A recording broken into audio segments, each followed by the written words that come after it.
จจะเป็นเพราะโศกชะตาที่พายเอานั้นได้หูจากกันเหมือนดังสวรรค์สันสร้างน้ำพาขอบใจที่ฟ้านั้นยังปราณีหัวใจเมื่อก่อนเคยหาเองซ้ำเองตลอดมา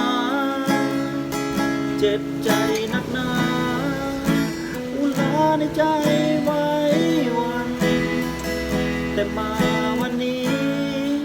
มีเจ้าเข้ามาในหัวใจเจ็บนี้จึงจางหายเพราะใจนางสวยประคองยิ่งใกล้ก็ยิ่งหาหักด้วยใจมันคง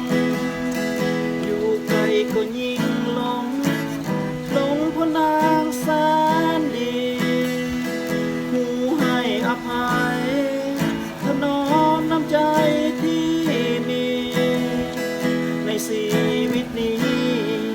จะมีเพียงนางคนเดียว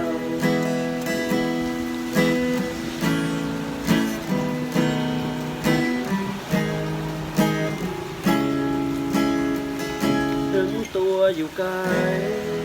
แต่ใจนี่ยังหักมันด้วยฮักและผูกพัน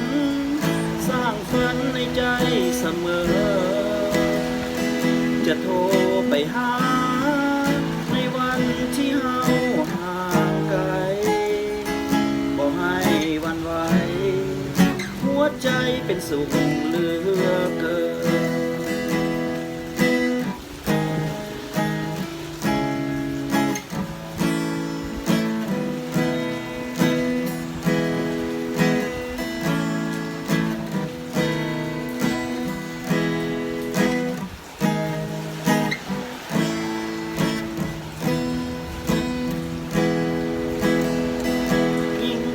ก็ยิ่งหาหักด้วยใจมั่นคงอยู่ไกลก็ยิ่งหลงเพราะนางแสนดีผู้ให้อภัยถนอมน้ำใจที่มีในชีวิตนี้จะมีเพียงนางคนเดียว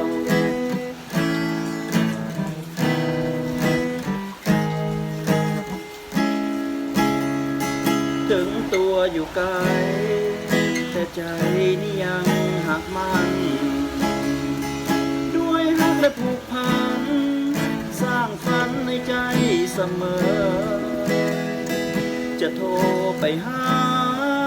ในวันที่เฮาห่างกันบ่ให้หวั่นไหวหัวใจเป็นสุขเหลือเกินจะโทรไปหาในวันที่บ่เจอหักนางเสมอหัวใจเป็นสุข